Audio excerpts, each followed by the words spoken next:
So around about here we will have a hand sanitizer station, just a small table with some hand sanitizer on for the customers, and also someone will be stood here manning the door and policing the flow of customers coming into the shop.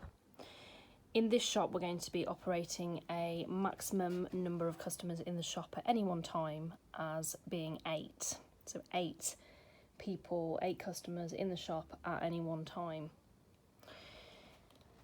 So once the customers have wiped their hands, washed their hands, used our hand sanitizer and spoken to our person who will be stood here, we then have arrows on the floor which direct customers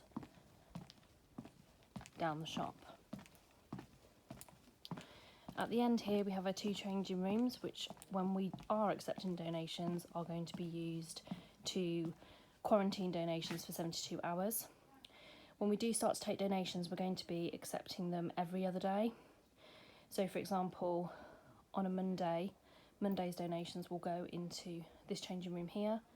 Tuesday the shop wouldn't be accepting any donations, and then on Wednesday the donations would go into that changing room, and then on Thursday the donations in this changing room will have been quarantined or not touched for 72 hours, and therefore they can then be worked by the shop teams using gloves provided and also aprons as well.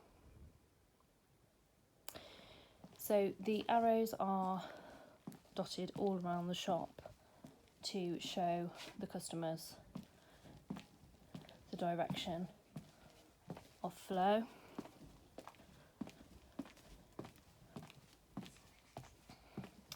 We then have a line here for the customers to wait to be served, and if there is a queue, the queue will need to be formed from that line with 2 metre distance apart. So if I'm a customer and I'm wanting to pay, I'll need to stand here on this line, and then the person on the till will call me forward, and I'll need to stand in or around this box to then pay. There is a plastic screen which we have put in on the till point.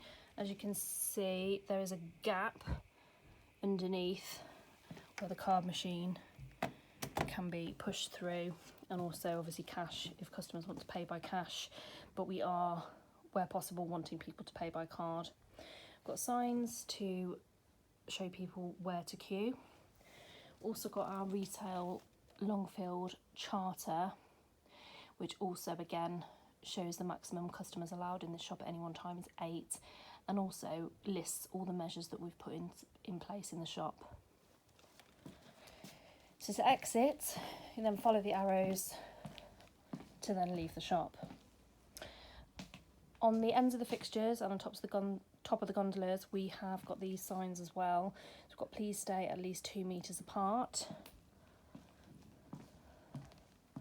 And then we also have these signs as well, which say please try to limit picking up items other than those you intend to buy. If you wish to view an item you can't reach, please ask a member of staff. Thank you for your consideration at this time. So those are dotted around the shop floor as well. And there we have it. There are just some of the measures that we are putting in place to keep our staff, customers and volunteers as safe as we possibly can.